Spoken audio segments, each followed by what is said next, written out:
Bonjour Monsieur le ministre. Bonjour. On est chez vous aujourd'hui pour parler du président de FMI à faire à l'État congolais. Oui. Notre première question va dans ce sens. À quoi servira l'appui du FMI à l'État congolais? Bien. D'après les accords qui ont été conclus, ce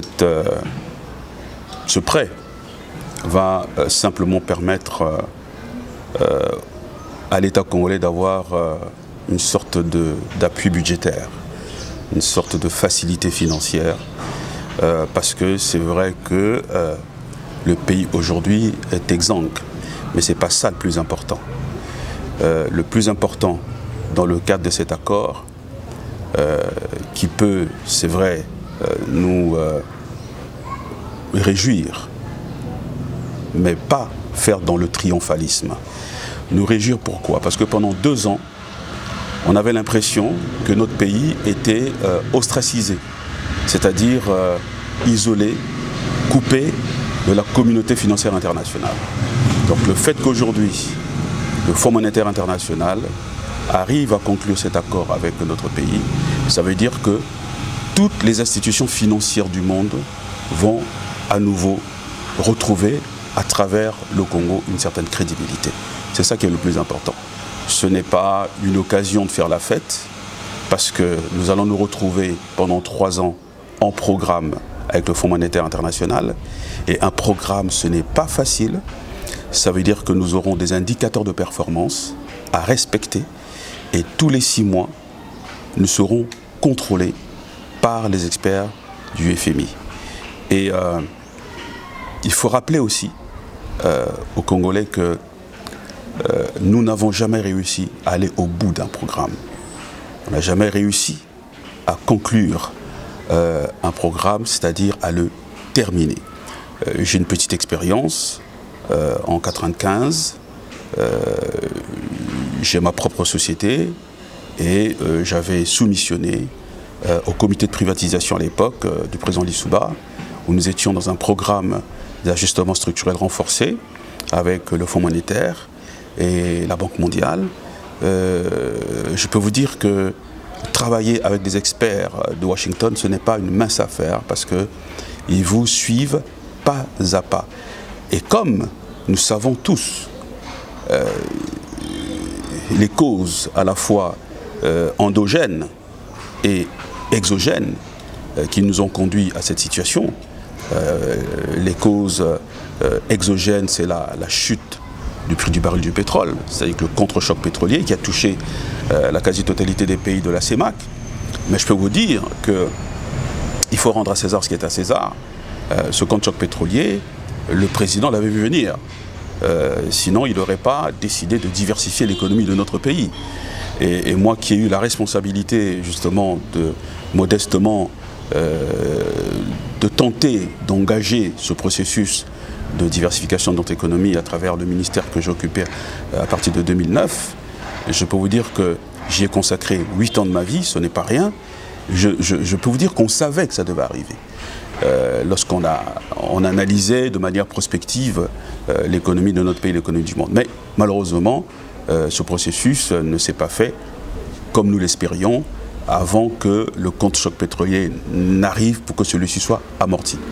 Et nous savons aussi que de manière interne, nous avons quand même quelques soucis. Et ce sont les points sur lesquels le Congo s'est mis d'accord avec le Fonds monétaire. C'est-à-dire faire preuve de transparence dans la gouvernance de notre pays, la gouvernance économique et financière de notre pays, lutter contre la corruption. Nous savons tous que c'est un fléau dans notre pays. Et donc à partir de là, et ça c'est un point de vue personnel, faire en sorte que les populations qui aujourd'hui s'interrogent sur le contenu de cet acte des populations, nous savons qu'il y aura des mesures assez difficiles à faire passer. Et la première chose, ce sera, je crois, pour que les gouvernants ou le gouvernement ou ceux qui ont la responsabilité du pays retrouvent une certaine crédibilité au niveau des populations, c'est de réduire, de baisser si vous voulez, bon, le train de vie de l'État. Et il faudra qu'il y ait vraiment un travail d'explication vis-à-vis des populations pour que ce programme soit vraiment accepté et que les populations l'accompagnent. Donc il faut un consensus autour justement de ce programme. Vous avez parlé des populations, de ce programme et là, il y a encore une question que les gens se posent, c'est celle de savoir, est-ce que le problème du Congo, c'est-à-dire on n'est pas tombé dans cette crise parce qu'on a mal géré nos finances. Le problème du Congo ne sera pas le Congolais lui-même. Oui, il ne faut pas se le cacher. Il ne faut pas se le cacher. Nous devons tous et à tous les niveaux revoir notre culture de la gouvernance. C'est-à-dire lorsqu'un Congolais se retrouve en responsabilité quelque part, qu'il soit chef de service, qu'il soit DAF, directeur, ministre, etc. Mais il faut qu'il sache qu'il travaille d'abord pour son pays. Qu'il ne travaille pas pour son plaisir immédiat. Et ça, c'est une véritable réflexion qu'il faut conduire. Et c'est l'un de nos, comment je peux dire ça, de nos travers. Et moi, avec ma petite expérience, je me rappelle que sous le parti unique, l'argent était tabou. L'argent facile était tabou. Il y avait même, à tort bien sûr, le mot bourgeois était considéré comme une insulte. Et d'ailleurs, même le président Marien Ngouabi, à un moment donné, était obligé de rectifier le tir ou de réajuster le tir en disant que nous avions besoin d'une bourgeoisie nationale. Voilà. Mais lorsque la conférence nationale, qui est arrivée à un moment historique particulier de notre pays et l'histoire du monde, eh bien, je crois que ceux qui avaient fait le constat de l'échec du système politique monopartite ou monolithique avaient également conclu que le corollaire de ce système, qui était l'économie étatique, c'est-à-dire l'État était au cœur de toutes les activités économiques, eh bien, avait également échoué. Donc, on évoluait vers un système politique démocratique, donc ouvert, n'est-ce pas? Et il fallait donc aussi qu'on ouvre l'économie, donc on aille vers une économie ouverte. Mais ceux qui ont réfléchi justement à la fois à l'ouverture politique et avec son corollaire, l'ouverture économique, ont oublié de placer au cœur de cette ouverture ce que je considère comme la cellule de l'économie libérale, de l'économie ouverte, l'entreprise et l'entrepreneur. Donc à partir de là, on a considéré qu'on pouvait psychologiquement, de manière inconsciente, gagner de l'argent et s'enrichir. Mais l'enrichissement est venu d'où? Il est venu de ceux qui occupaient les fonctions au niveau de l'administration, au niveau de la fonction publique et au niveau de l'État. Et ça, au niveau même de la perception populaire, on trouvait normal que, bon, Akwala, il est directeur général quelque part, et c'est normal qu'il ait des hommes d'affaires qui se retrouvent à Noura ou à la Mandarine, et qui sont perfusés par le Trésor, qui attendent le budget de l'État pour produire des factures, des surfacturations, et ainsi de suite. Donc c'est une culture qui s'est emparée de tout le pays. Et donc c'est le résultat de tout cela. Donc oui, celui qui est au centre des difficultés actuelles, c'est le Congolais lui-même.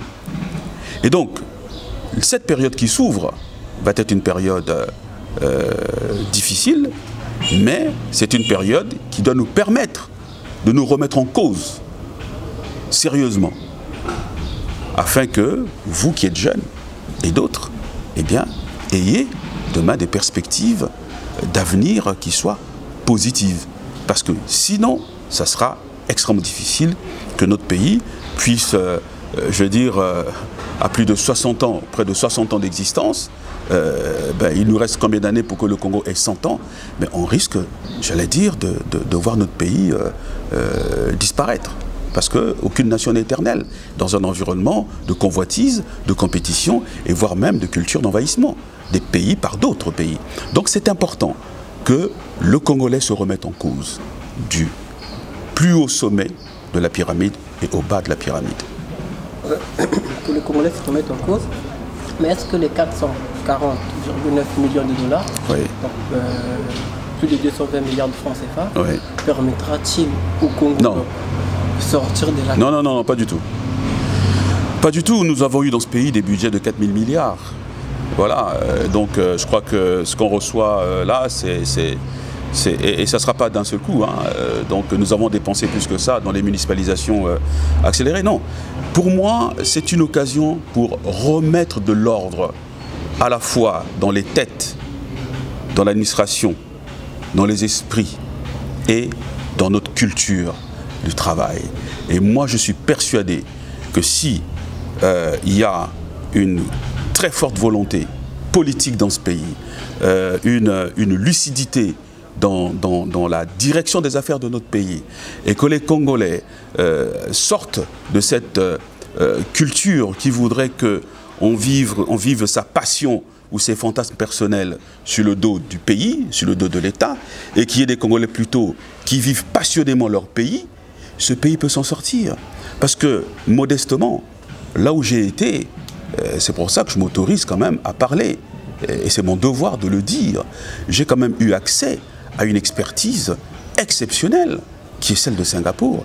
Et je sais que ce pays a, comment dirais-je, un potentiel de création de richesse nationale qui peut atteindre les 5 milliards de dollars par an. Et notre endettement extérieur des combien? Vous pensez que la Chine signe un partenariat avec nous pour nos beaux yeux? Non. Vous pensez que le président a bénéficié d'une visite d'État à Singapour après Abdou Diouf, qui était le dernier chef d'État d'Afrique francophone, a bénéficié d'une visite d'État à Singapour?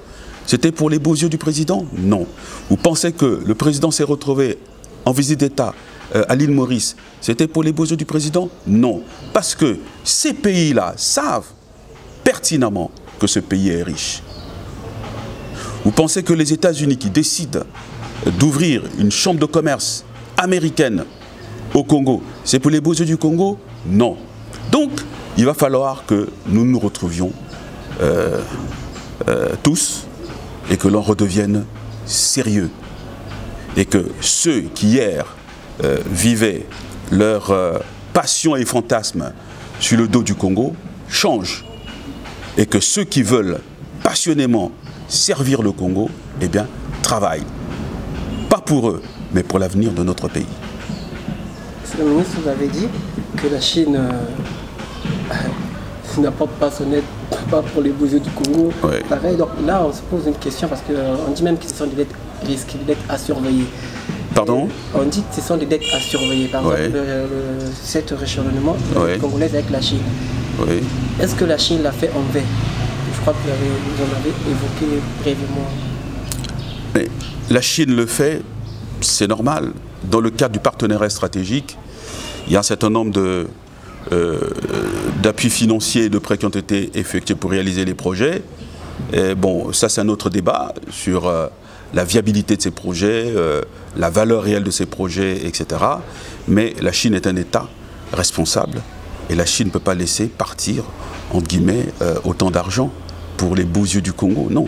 La Chine a fait un rééchelonnement parce qu'elle veut retrouver son argent. Et je pense que nous avons à peu près entre 2021 et 2036 pour rembourser cet argent. Même si je sais qu'il y a quelques voix qui contestent un peu la validité de cet endettement, etc. Mais ça, c'est un débat qui peut-être s'ouvrira.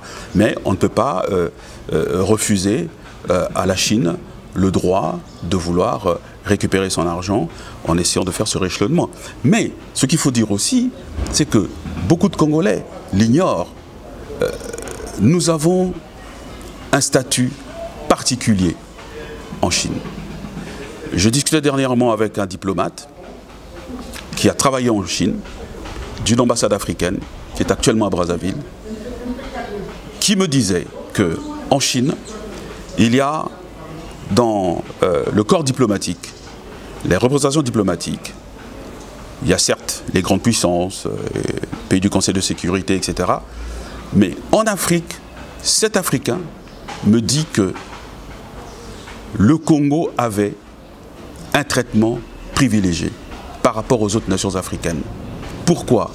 Parce que nous sommes le premier pays d'Afrique noire à reconnaître la Chine, à l'époque où la Chine était plus ou moins contestée par les grandes puissances. Vous retrouverez sur la toile, certainement, cette interview du président Massamba Deba, parce que c'était sous le président Massamba Deba que cette reconnaissance a eu lieu, et le président de la République était à l'époque jeune officier. Il a fait partie de l'équipe de précurseurs qui s'est retrouvée en Chine. Donc, les Chinois, comme tous les grands pays, travaillent avec une fidélité à la mémoire historique, une fidélité à leur histoire. Donc, nous, Congolais, ignorons cela, parce que nous n'avons plus de mémoire. Si moi déjà, ceux de ma génération ont du mal à l'avoir, combien de fois vous autres? Donc la Chine sera toujours un partenaire sur qui on pourra compter, mais à condition que nous soyons capables d'être sérieux. Voilà. C'est moi qui vous remercie.